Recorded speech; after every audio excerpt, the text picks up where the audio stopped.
It's a story you saw first on 3. Thousands of embryos and eggs in a cryogenic chamber potentially damaged after the liquid nitrogen tank began to thaw. Some 500 patients of University Hospital's Fertility Center could be impacted. Channel 3's Monica Robbins broke the story, which is now getting national attention tonight. Hi, Monica. Hi, Sarah. This is so utterly heartbreaking for these families. They put their hope and money into a program with a great success rate, and somehow the cryo system that was potentially supporting future families failed. University Hospital's Fertility Center is responsible for the births of thousands of babies. The technology helps to create families that previously had little hope. But last weekend, a tragic disaster happened. It's devastating. It's absolutely devastating.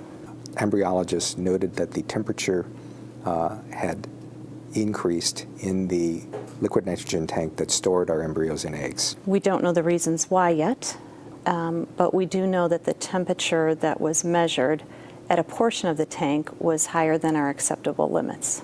The temperature increase may have impacted more than 2,000 eggs and embryos, affecting more than 500 patients. The tanks, similar to these, have multiple monitors and sensors that should set off alarms if there's a temperature flux. They can even be remotely monitored. They don't know yet if there was a mechanical failure or human error. We've actually engaged an outside expert to analyze and do an in-depth drill down to see what actually happened. The top of the tank is where the temp increase occurred. And the bottom temperature stayed at the proper levels. So we are currently looking at what specimens exist in that gradient. The specimens were not in a dated order. They were mixed. Each vial contained 2 or 3 eggs or embryos from each patient, meaning one patient could have several vials in her name. UH overnighted letters to all patients impacted. Some of the eggs and embryos that were stored date back decades, and people move, their addresses change. But we've made our best attempts to track down everyone that we can. They've set up a call center to answer questions and set up appointments. The number is 216-286-9740. And we're working very, very hard to come up with more definitive answers for specific questions that they might have as it relates to their own family. Here's what we know. None of the eggs and embryos impacted by the partial thaw will be destroyed. All have been moved to another cryo tank at the correct temperature. UH reported the incident to federal regulators. The fertility clinic will continue operating.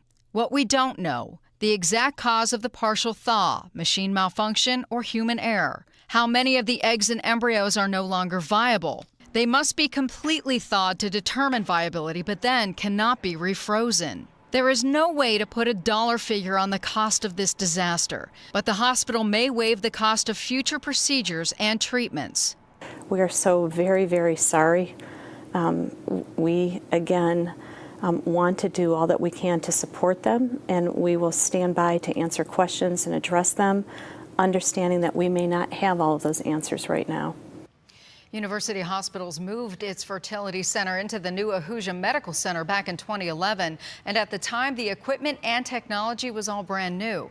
The American Society for Reproductive Medicine says a disaster of this scale is incredibly rare. Our hearts really do go out to these patients and families who have already been through quite a process to get to this point.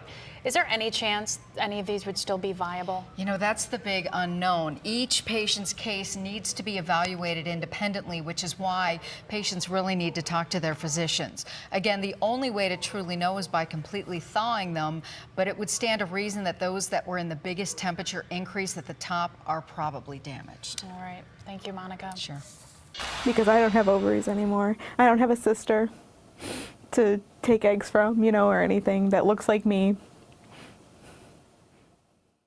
My mom's genes cannot continue. It was her only chance to have children of her own. Caitlin Gerbach is one of 700 patients who likely lost all of her embryos and eggs because of a malfunction at University Hospital's Fertility Center.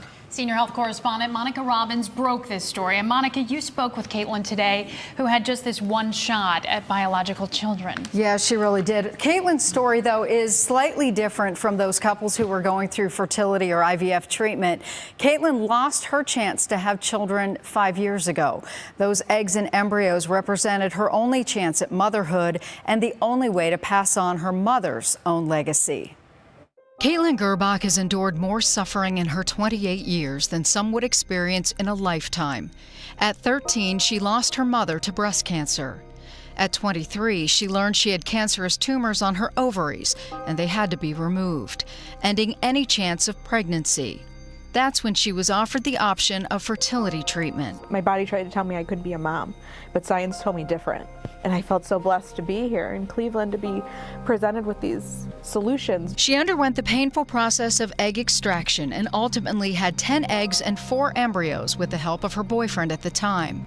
3 days later, the surgery put her in menopause. At 23, going through extreme hot flashes where somebody could sit next to me and feel the heat radiating off of me, the mood swings. She felt alone. I didn't, get to see my mom go through menopause. I didn't have my mom with me to talk about it. Her future lay frozen in a cryo chamber inside University Hospital's Fertility Center at Ahuja Medical Center. Caitlin drove by it every day. I used to wave to them, and I used to look over, and I would say, we're coming for you one day. As silly as that sounded, I always thought that. I always hoped that they would be there, waiting for me. Until she learned hers were among 2,100 inside a cryo chamber that malfunctioned. That was my whole life, was in those. I wanted nothing more than to be a mom. Her chances now slim. Because I don't have ovaries anymore. I don't have a sister to take eggs from, or anything that looks like me. My mom's genes cannot continue. Now, Caitlin did have a chance to talk to her doctor late this afternoon and was told that several embryos that were in the tank have been thawed.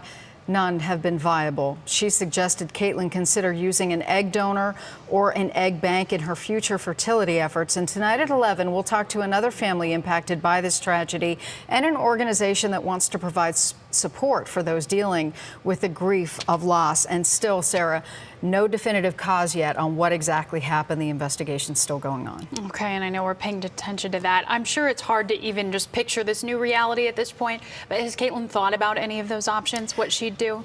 She literally just found out yesterday, and today she talked to her doctor. However, she's already had several cousins reach out to her. Her best friend has reached out saying, we will give you our eggs if you need them. So she does have options. It's just going to be some time before she can decide what she's going to do. All right, Monica Robbins, you've been on this story from the beginning. Thank you. Sure. Tonight, more than 700 families are learning their chances for children are in jeopardy after 2,000 embryos and eggs were potentially compromised at University Hospital's Fertility Center. It is a story that Monica Robbins first told us about, and tonight she spoke to a couple whose dreams of having another baby were dashed by the disaster. Matt and Kathy Bowman just celebrated their twins' first birthday last weekend. Little Emma and Evan were conceived with the help of University Hospital's Fertility Center. It took the couple 8 years of trying. Fifth and last try, we found ourselves with 2 miracle babies. They had 3 embryos left being stored in a cryogenic chamber like this one. They just started planning on a sibling for the twins. I want to do this again. I want to grow my family. Then they received a letter from the hospital telling them of a malfunction in the storage container. The Bowmans are among 700 families impacted when the cryo tank began to warm up. More than 2,100 eggs and embryos may have been compromised. What we've learned just in the past 24 hours is there's levels of loss involved here. And we just happen to be on a different level than some other people, but it's still a loss nonetheless. Kelly Gherkin understands that more than anyone. She started the nonprofit organization Sufficient Grace Ministries. It provides bereavement support for those who've experienced loss before, during, and after pregnancy. This is a major loss, and not every family might react the same, but so much is invested when a family goes through IVF, and they don't take that lightly. They're not just pouring their money and their time and their resources, but their hearts. SGM offers support groups in Northeast Ohio for families in need. They've also created a comfort bear for these particular families and can recommend resources. But perhaps most importantly, they offer validation that grief is acknowledged. We see you, we see the hurt and the heartbreak of this, and that life mattered. Now, any of the families impacted can go to sufficientgraceministries.org to find support groups and resources. And if you have questions or you want that comfort bear, just email your request to the website. As we said, you broke this story yesterday. It's getting national attention. Do we know what happened and why at this point? Yeah, I wish we did, but actually right now, no. The investigation is continuing. We're hoping for an update early next week. And patients may notice an increase in security at the entrance to the hospital. It's a precautionary measure. There have been no incidents at the center. Okay, Monica Robbins, thank you. Sure. Less than a week after Channel 3's Monica Robbins first broke the story, the first lawsuits are being filed against university hospitals in that case of the fertility clinic malfunction. More than 2,100 eggs and embryos have been damaged. They were damaged when a tank started to warm up, and we later learned a similar problem happened thousands of miles away.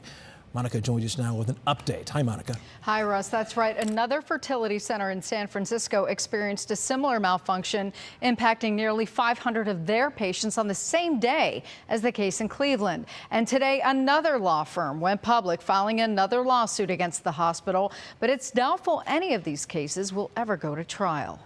Lawsuits are piling up against University Hospital's Fertility Center after more than 700 patients received this letter last week, informing them that their frozen eggs and embryos may have been damaged when a cryo storage tank malfunctioned. Just thinking about the possibility of having a kid and then having that taken away from you. That same weekend, a similar problem at a different facility. In a statement, Pacific Fertility Center in San Francisco said, "We're truly sorry this happened and for the anxiety that it will surely cause." What our clients lost to these IVF clinics and university hospitals, you can't replace. That's why several patients are lawyering up. We have been inundated with calls from people in both Cleveland and San Francisco.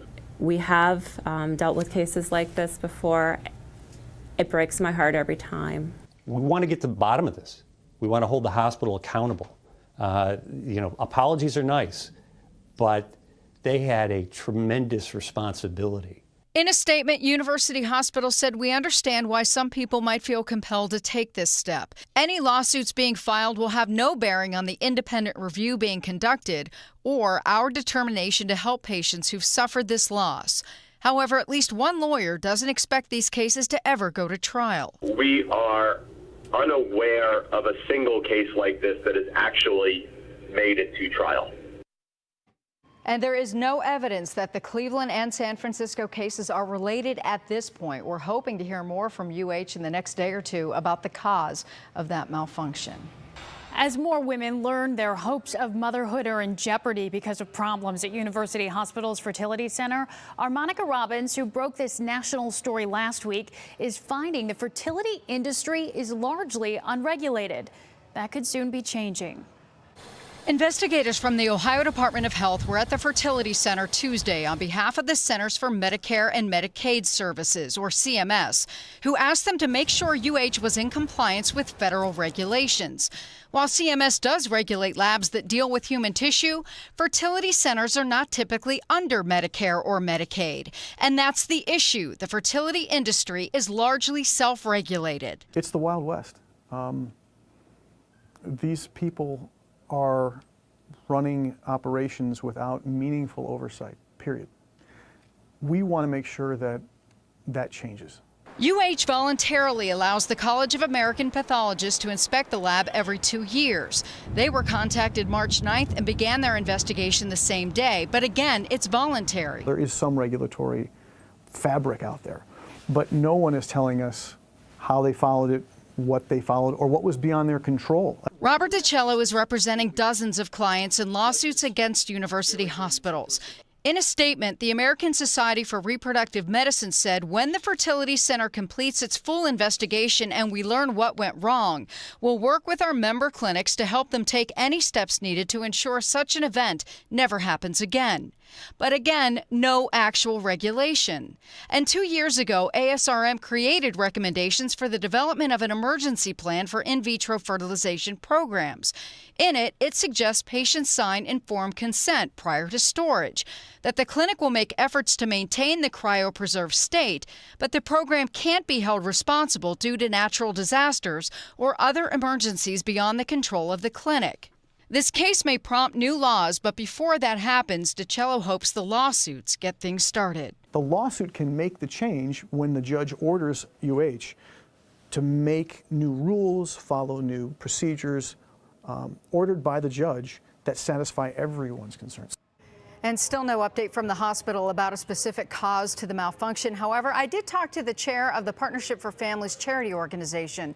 They pay for fertility treatments for women in need. Nikki Schaefer is donating 4 embryos she had stored at another facility to women who might need them from this tragedy. And she's requesting other women do the same. We'll have more on her story tomorrow. Back to you, Sarah.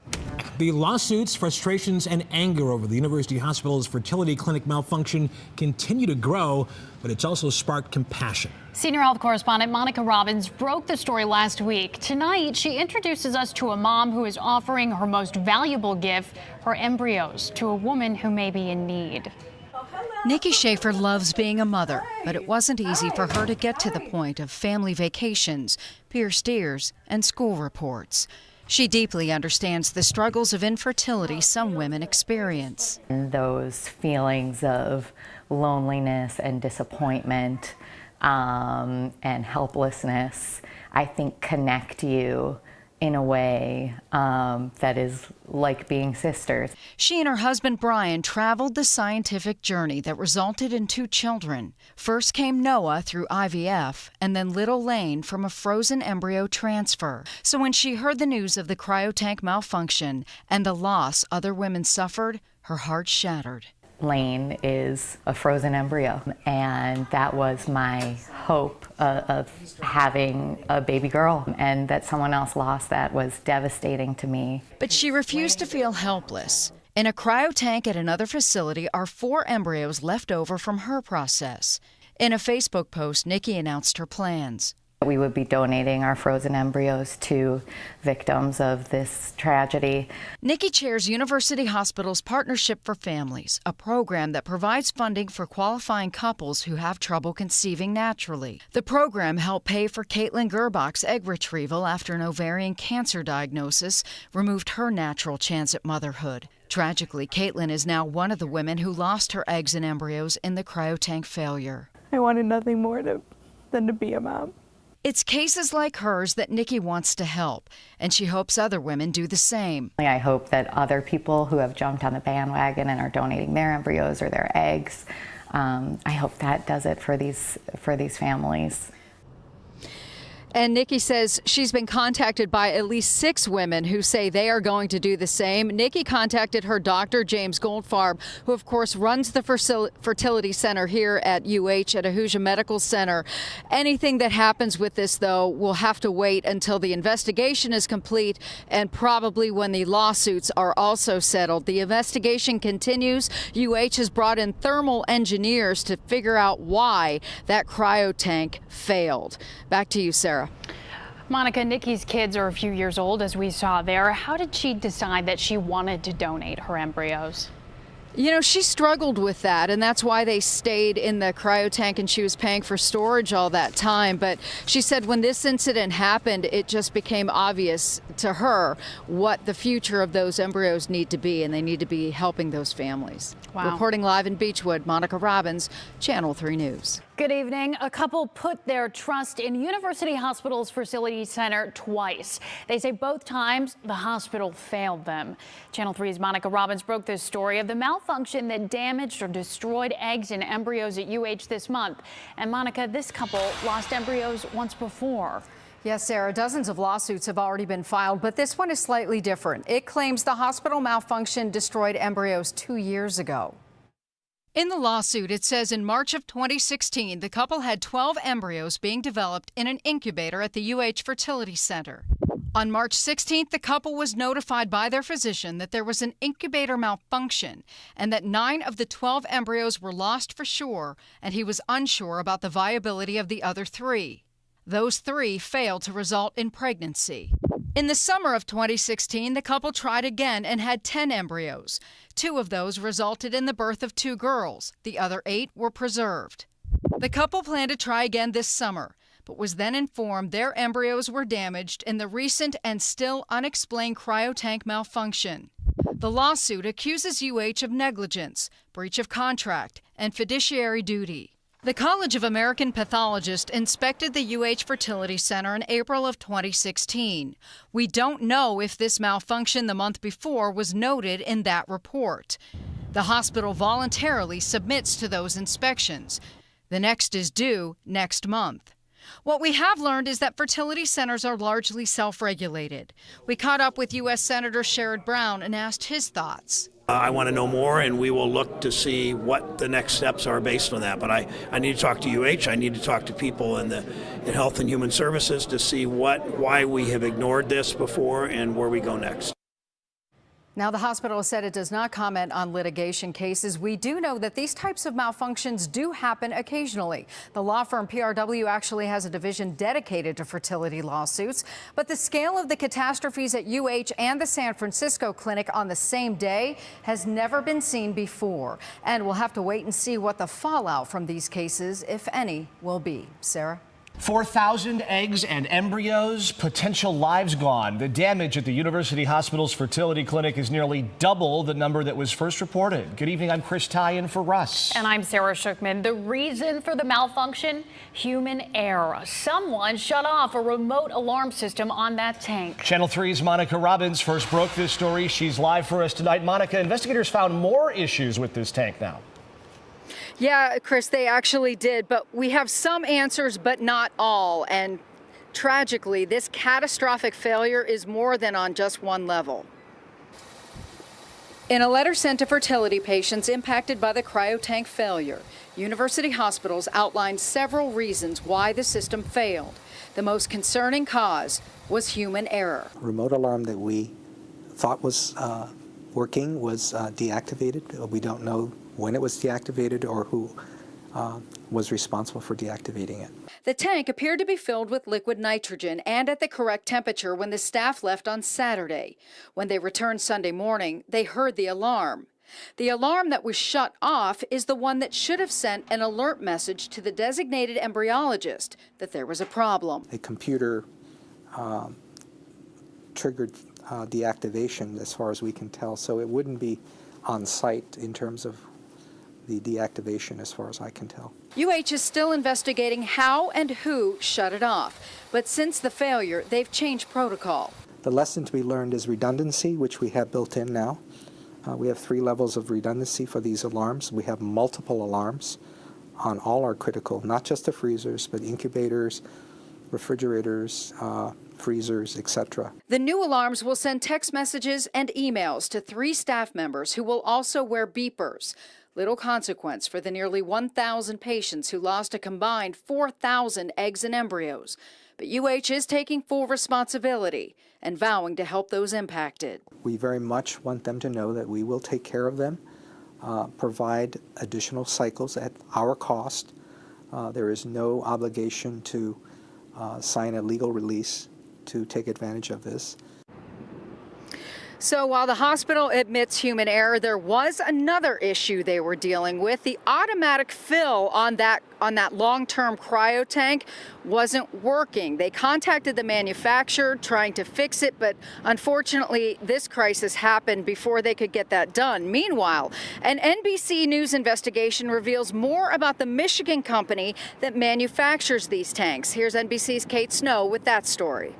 An NBC News investigation has found the manufacturer of the tank used at the center, Custom Biogenics Systems, has a history of previous malfunctions dating back almost 15 years. They simply said that there had been a technical malfunction with the unit that was storing the sperm of my husband. Rachel Southwood's husband Andrew had sperm frozen in 2003 in the UK after he was diagnosed with cancer, but a freezer malfunctioned. Her husband passed away and his sperm was no longer viable. Several months later, British regulators warned that freezers made by CBS had problems with their automatic filling mechanism. The manufacturer is aware of 21 incidents in the UK, regulators said. The British warning was withdrawn when the supplier told regulators the devices were being upgraded. But 2 years after the warning was first issued, a similar incident in Gainesville, Florida. Male patients, many with cancer, lost frozen sperm when a tank made by the same manufacturer failed. There's a regulatory vacuum in the United States. Dub Fox is the director of the Center for Health Law Policy and Bioethics at the University of San Diego. It's not just fertility clinics, it's sperm banks, egg vendors, surrogacy agency. In all these areas, well, we don't know how common the mistakes are. There are numerous regulators and organizations that all have a piece of the oversight puzzle, but when NBC News' investigative unit asked who's ultimately responsible, most said it wasn't them. The only government agency that told us it technically could regulate storage tanks is the FDA. But because freezers in fertility clinics have not been specifically marketed as medical devices, they don't. So NBC repeatedly reached out to CBS for comment, but they have declined. The hospital investigation will continue and there will be accountability. But the other question is, can this fertility center survive this entire episode? Dr. Liu says it can, based on its long success rate. Reporting live in Beechwood, Monica Robbins, Channel 3 News. Monica, you have shown us in the last few weeks here there is little to no oversight into these fertility clinics, and they've largely been self-regulated. Will that change now? You know, Dr. Liu didn't want to comment on that aspect until the investigation is over. But what I can tell you, as you heard in Kate's piece, no, there's very little oversight. And already calls have been made for state and federal legislation. Remember, this wasn't just university hospitals. A similar situation happened in San Francisco the very same weekend. And this story has gone global. So you can bet there's going to be somebody looking into this. Back to you, Sarah. Absolutely. Monica Robbins outside of Hoosier Medical Center tonight. Thank you. And our team coverage continues with Andrew Horansky. And Drew, you spoke with a family today who said this announcement, learning how this happened, isn't making it any easier. Not at all. Well, they were actually blindsided by it. They weren't expecting this today, and then they just kind of woke up to it. As you can imagine, quite a surprise for them, and also a surprise just how long it took for this new information to come out. My thoughts and heart immediately went out to our patients. We were there when Kate and Jeremy Plant saw today's video statement for the first time. Very sterile. They didn't hold back, calling it too little, too late. Very, PR. The fact that they didn't do a regular press conference and, they're controlling the story, it's a little too quaint. They're just trying to save face. To me, it's insulting. I'm sorry, I didn't expect to get emotional. To Kate, who fought cancer twice, only to now lose her chance at biological children, it's overwhelming. You can tell they feel really bad, but this should have never happened. While family, she said, should have never been led to believe embryos were viable when they weren't. The letter might be apologetic and it might explain some answers, but there's been a big wait between the initial story and now. They knew that things were not working properly. As their attorney pointed to things the hospital admitted to knowing but clearly didn't fix. They knew that the cryotank needed maintenance, and they were beginning that process. But they hadn't removed any of the eggs or embryos yet. What's amazing to me is what they're admitting to in that letter. Most of it is material they could have admitted to 2.5 weeks ago. Whose head's going to roll? And I heard some version of that from just about everyone I spoke with today about this, that we are learning what went wrong, but not who exactly was responsible, Sarah. No name, no title. That's what people want to know. Who was it who was supposed to be responsible in Washington? Absolutely, yeah, and what that person's intention was, I'm sure. Right. Andrew Horansky, thank you. Sure. Well, this is a story Channel 3 will continue to dig into. You can find all of our coverage on our website, WKYC.com. A memorial for those touched by the University Hospital Fertility Center mishap is being planned at Woodville Cemetery.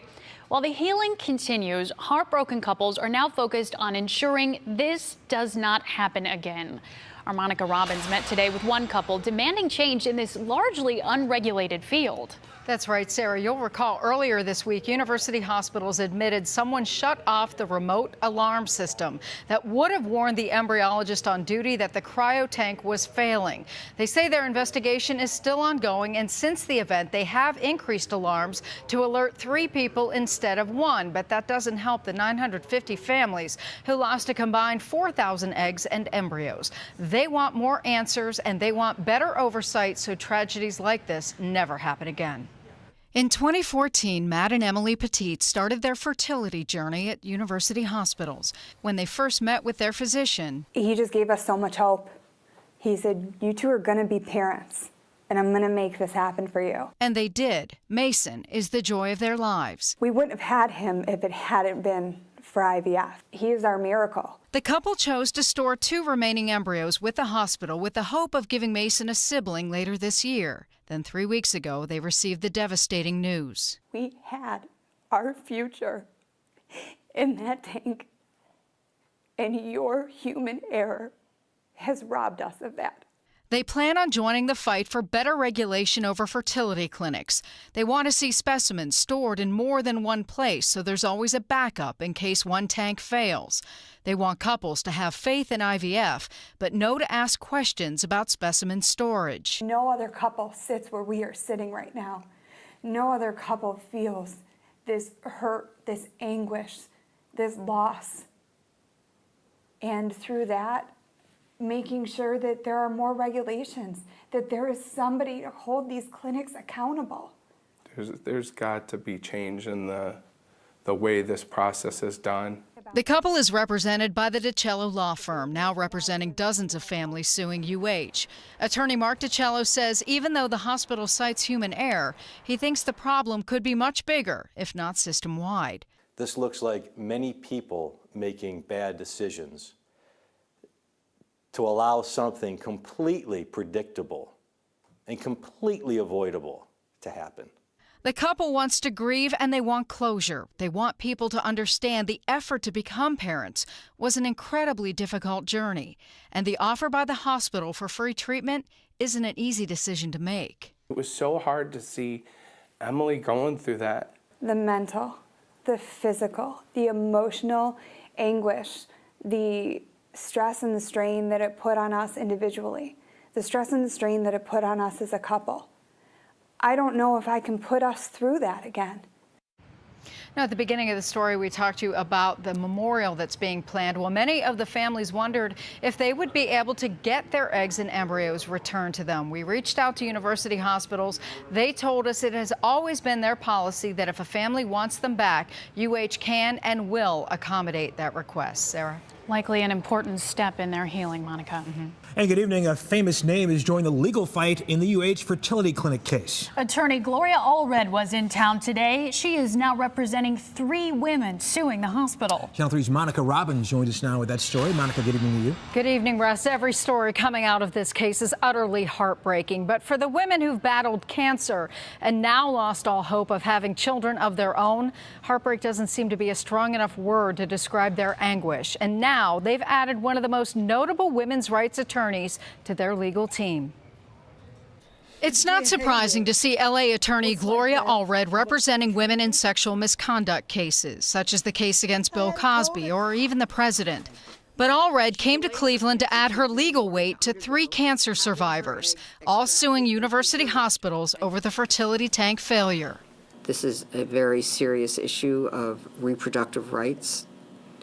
And these are among the most vulnerable victims that I have ever met, and my heart goes out to them. When these 3 women were diagnosed with breast cancer, they made the choice to hold off life-saving treatment long enough to harvest their eggs, each knowing the cancer drugs would likely leave them infertile.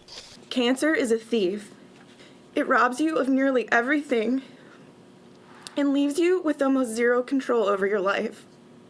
Making the choice to have my eggs frozen felt empowering. It offered a light at the end of a very dark tunnel. Those eggs were stored in the cryo tank that failed because the autofill system was broken and the remote alarm was shut off. The tank warmed up and destroyed some 4,000 eggs and embryos belonging to 950 families. I felt as if I were dying, and I wanted to die. The overwhelming grief was as if I had lost a child. I have not stopped feeling that way since March 9th. I've lost my future, comprised of 29 precious eggs. I've lost everything. And because of the carelessness of university hospitals, I have now lost all hopes of ever having biological children. In a tearful news conference, all of the women vowed to fight for improved regulations over fertility clinics. This should not have happened to me or the near 1,000 other families, and I want to make sure that it never happens again. My goal is to empower women, to move them from becoming victims to survivors to fighters for change. And that's what all three said that they want to be. So now they're empowered. Allred says fertility clinic regulation needs congressional and legislative intervention. The women are all from Pittsburgh. They are represented by the local law firm of Spangenberg, Shibley and Lieber. Allred will be applying to be admitted in Ohio to co-counsel with that firm. Sarah? Wow, so many names being added to this list. All right, thanks, Monica. Sure. A local law firm representing several patients involved in the University Hospital's fertility center failure is now asking a judge to order the hospital to protect other patients who still have eggs and embryos stored there. Senior health correspondent Monica Robbins has this list of requests and the response from UH. Monica, what does this mean exactly? Well, Sarah, Cleveland law firm PRW asked Cuyahoga County Judge John O'Donnell to appoint an independent monitor to oversee what the law firm calls the embryo loss crisis at University Hospital's fertility center. They're also asking the judge to require the hospital to have 24-hour staffing, backup freezers, backup generators in case power goes out, alarms continuously monitored internally by the facility and externally by a third party to detect any temperature fluctuation, and an emergency preparedness plan in case of a power outage, fire, or flood. The hospital has taken responsibility for the failure that destroyed 4,000 embryos and eggs, impacting 950 families. They cited human error in that someone shut off the remote alarm monitor and the tank was in need of maintenance. In a statement, the hospital responded saying UH does not comment on pending litigation, but we are working alongside various regulatory and accrediting agencies since the incident and are addressing any issues identified by those agencies. And the hospital has increased alarms on freezers, refrigerators, and those cryo tanks. And the remote alarm system now contacts 3 people by beeper, email, and text. Before, it only contacted 1. We'll let you know if the judge approves this request. Monica Robbins, Channel 3 News. The Centers for Medicare and Medicaid Services has handed over its investigation of the University Hospital's fertility clinic crisis, to the hospital. We're waiting to find out what is in it. Channel 3's Monica Robbins joins us now with more. Hi, Monica. Hi, Russ. What we do know is CMS sent the results of the investigation to university hospitals on April 2nd. Now, the public has access to that report 30 days later, but UH has indicated it is working with those agencies to make sure all the recommendations are put into place. You'll recall on March 26, the hospital sent a letter to 950 families impacted and said the bottom line is that human error caused the destruction of the eggs and embryos in the long-term storage tank. The hospital admitted that someone shut off the remote alarm system. It would have alerted a hospital employee that there was a fluctuation with the temperature in the tank. The hospital has since updated that alarm system, and it now alerts 3 people instead of 1. The hospital also admitted that the tank needed preventative maintenance and that the automatic fill system wasn't working correctly, and that employees had been manually filling the tank with liquid nitrogen from the top. On March 27th, the tank manufacturer, Custom Biogenic Systems, issued a statement to NBC News indicating their tank was not the cause of the failure. Rather, it was human error. The product manual says it is not recommended to attempt to manually fill the isothermal storage unit by opening the lid and placing a fill line over the edge into the vessel. This is an incorrect fill method and will cause liquid nitrogen to come into contact with the stored samples. So we still don't know the exact cause of what caused that tank to warm up, but we do know that the hospital has been forthcoming with accepting responsibility. Now, what is next is seeing if this failure sparks new legislative change regarding fertility clinics. And we all know how long it takes for a law to pass. So before that happens, we want to know what the hospital will be doing to protect patients in the future. Russ? All right, Monica, thank you. There is breaking news in the UH fertility case. A judge has decided not to rule on whether all the cases should be consolidated. Consumer investigator Danielle Serino here now with what that means for patients and the hospital. Hi, Danielle. Hi, Russ. Well, it seems all of the other judges who are handling or haven't yet been assigned to the now more than 900 cases can't agree on what to do. So the judge who was supposed to rule is asking the administrative judge to make the decision. In the meantime, we just learned that the hospital's been reaching out to attorneys to try and settle cases.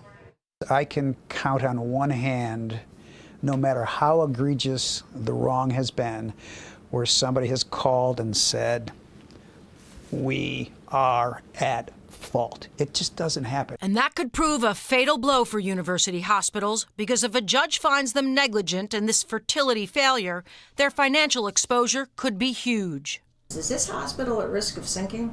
Nothing's out of the realm of possibility. There would be issues as to how many different punitive damage awards you can have in any given case. Eric Kennedy represents more than a dozen clients who lost embryos when the hospital's cryo-storage tank rose to deadly temperatures. He says UH has been reaching out on a regular basis to settle the cases involving 4,000 embryos. Are they motivated by self-interest in attempting to preserve the reputation going forth? Of course. But are they also genuinely concerned about these people? Sure. In addition to punitive damages, which are to punish the hospital, there could be compensatory damages for pain and suffering. And those would vary widely depending on, let's say, if a person was simply storing them as a backup or was a cancer patient whose chances of children are over. I screamed and fell to my knees in the kitchen. I felt as if I were dying, and I wanted to die. However the judge rules on consolidating the cases, people can still file individual suits. And what they can get all depends on whether this is ruled medical malpractice or something else. I'm a woman wounded, robbed by cancer of my health and the body that I once knew, and robbed by university hospitals of my future. Now, consolidating the cases is simply done to make handling them all easier. For example, instead of having a hospital technician deposed more than 900 times, he or she can do it, and it will be all shared by the attorneys. Danielle Serino, Channel 3 News.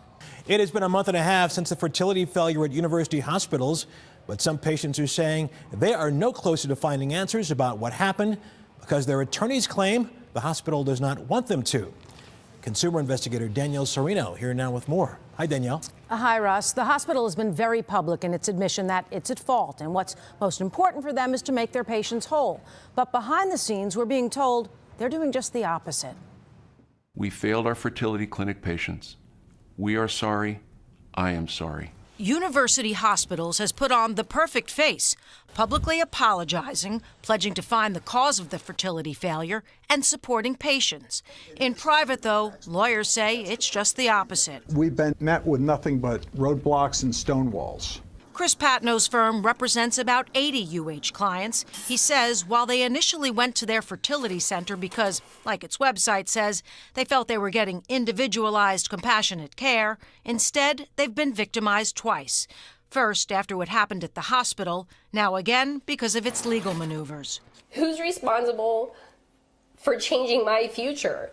Patno says that's been impossible to find out because the hospitals filed motions to delay admitting in court what they've admitted in public, lump all the cases together, and stall the investigation by patients' attorneys. The further away from the incident itself, the more cold the trail of evidence gets. Evidence gets lost, evidence gets destroyed, evidence gets trampled over. All the while, he says, the hospital's PR machine is making them appear like an open book. It's much better for a company to look bad in the short term, take the hits, and then work to repair it. If you don't take the full hit, you're never going to be able to start repairing it. And repairing it is what UH promised to do, at least in public. The way that they are acting publicly is the UH I know. The UH I'm dealing with in court right now is a UH I wish that I would never have had the opportunity to meet. Meantime, the attorney in our story just filed a motion for university hospitals to default on this because they didn't respond to the lawsuit within a time frame.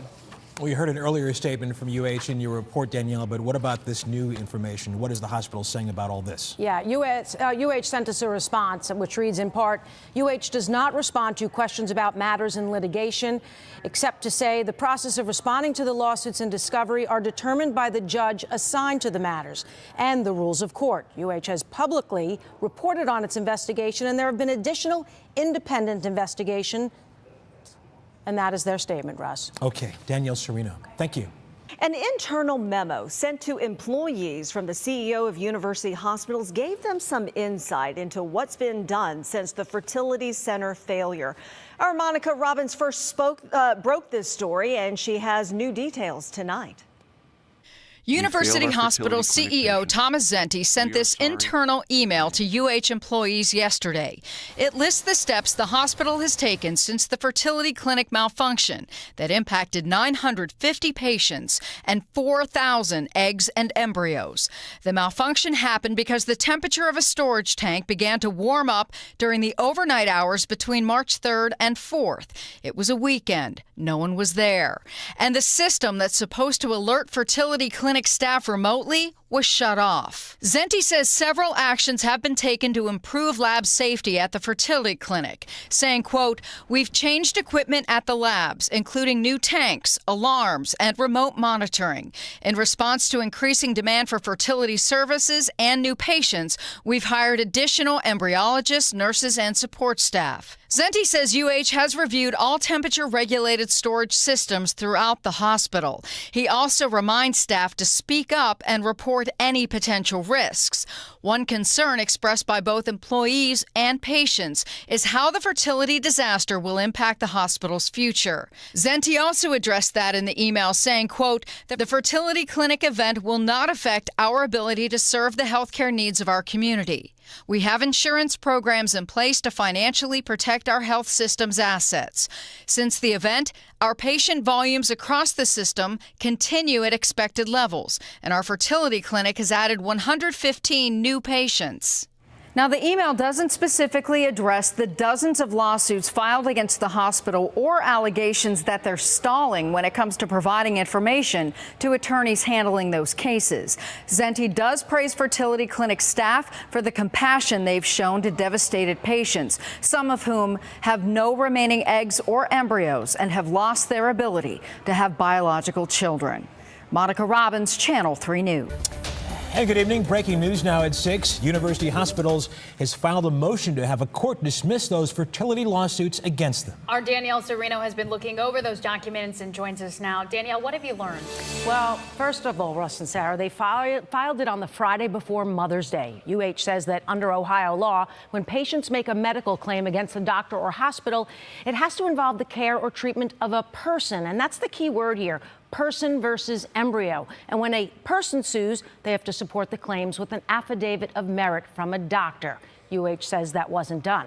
The hospital also says that these lawsuits focus on the freezing, maintenance, and storage of eggs. As we've been reporting, a UH employee failed to respond to an alarm indicating there was a problem with the tanks, and some 4,000 eggs and embryos were destroyed. Well, the hospital claims that since anything involving fertility treatment requires medical expertise, this is really a medical malpractice claim, and the parties suing didn't provide that proper documentation to support it, so they want the suit dismissed. And here's the other issue. The compensation for medical malpractice claims is capped. So if a judge rules to dismiss the patient's claims, they're typically limited to $250,000 if they were to win the case. Now, obviously, the patients are going to oppose this, and we're waiting for a response from UH. We'll bring that to you when it comes into our newsroom. I'm Danielle Serino, Channel 3 News. Well, on the 4-month anniversary of fertility clinic failure, University Hospitals has gone on the offensive, now denying liability for the 4,000 eggs and embryos that were lost in March while under their care. Consumer investigator Danielle Serino here now with information on the hospital's about-face and a reaction from those affected. Danielle, good evening. Hi, Russ. On the 4-month anniversary of the fertility clinic failure, basically the hospital is saying families signed consent forms which explained the risks of freezing eggs and embryos, and there was no negligence on its part despite all of their apologies after the story first broke. We are sorry. I am sorry. They apologized through Facebook and in writing, where they admitted knowing the alarm in one of their storage tanks was off. But when it came time to admitting fault in court, the hospital said, "Don't blame us," something that came as a huge shock to 22-year-old Sierra Matthews. I think it's crazy that they're saying that and really inconsiderate, and it's going back on what they were saying to begin with. Sierra froze her eggs when she was just 19 after beating ovarian cancer. In case I can't get pregnant on my own, I wanted to use this, and now that that's gone, it's very heartbreaking. UH filed documents late Friday saying the plaintiff's alleged injuries may have been caused by the acts and omissions of others, and for whose conduct they're not responsible, by the operation of nature or an idiosyncratic reaction not due to alleged fault or negligence, and that it exercised due diligence in the hiring, training, and supervision of its employees. You can't have it both ways. You can't trot out your CEO and do a PR video, go on the Today Show and tell everybody we're sorry, we take responsibility, and then send an army of lawyers into the courthouse to file every argument under the sun to deny responsibility. The hospital also pointed to this informed consent document signed by patients, which warns, as with any technique that requires mechanical support systems, equipment failure can occur. Unforeseen situations could occur, which are out of the control of the IVF team. This situation was not out of their control. Back when this first happened, the hospital admitted it was having problems with the storage tank for weeks, and they were manually pouring in liquid nitrogen. We're going to find out what the truth is. They can't hide behind this any longer. UH issued a statement regarding its court filing, which reads, in part, University Hospitals continues to move these cases forward, resolution, and has filed its formal answers to the complaints as required by court rules. We'll put the full statement, as well as their court filings on our website, WKYC.com. Obviously, Danielle, this case is far from being resolved. Is there any talk of settlements at this point? We were hearing about that, and we were able today to confirm that with the hospital, that there are, in fact, settlements. They wouldn't speak to us about the details. They're confidential, but we're looking into a couple of the cases to find out more details, and we will share them with you as soon as we get them. Oh, there's movement on that front. Oh, yes. All right, Danielle, thanks a lot. The saga continues in the case against University Hospital's fertility clinic. A judge handling lawsuits is out. A new one is coming in, and that's bringing lots of new questions. Channel 3's Danielle Serena, who along with Monica Robbins has been following the story, is here to walk us through all of this. Danielle, good evening to you. Hey, Russ. Well, what this means is that the judge who's been working on this case for the past 8 months and is familiar with it is going to be replaced by someone who now has to get up to speed, which is going to take some time. And that could hurt those who haven't yet filed cases because there's a statute of limitations. It's a case that's been an emotional and legal morass from the jump. From apologies, then denials from University Hospital, to the judge lumping all the cases together, then issuing a gag order for the family's attorneys. Now comes another setback in a legal battle that will likely go on for years. Judge Stuart Friedman, who's been handling the case for the past 8 months, is being forced to retire because of age limits. With all the news coming out, we get furious, and then we come back down and we're just sad all over again. So where do things stand? Well, they're on hold at least until the November elections, when the race between Ashley Kilbane and Bradley Hull IV decides who replaces him. The judge canceled the pretrial. Right. The judge entered an order staying the certification of a class decision. And essentially what you're seeing is the orders that existed with regard to moving the case forward have been removed, so there's no activity on the docket currently. And then there's this. The fertility clinic failure in March is an extremely complicated case involving 4,000 eggs and embryos lost in the storage tanks, and about 70 lawsuits already filed, with more expected. That's a lot for a judge who's never sat on the bench before. If it is a newer judge, do they feel comfortable handling a case like this with their current docket and getting up to speed and learning? For families like the Petites, who wanted a sibling for their son Mason, this is yet another delay in their ability to move forward and bring their unborn child home. When this is over and this is said and done and we can truly, truly begin our closure and grieving process, I think we would like to bring them.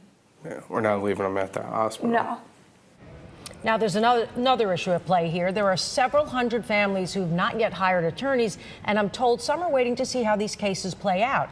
If the judge decides what the hospital did is medical malpractice, they only have a year to file suit, and right now, that clock is ticking, Russ. And again, we will not know who the new judge is until Election Day. Right, and if the judge who wins doesn't want to handle the case, doesn't feel comfortable, then the courts are going to have to appoint a judge. A lot of moving parts here. Follow up on the case, yeah. All right. So, thank you, Danielle. Thank you.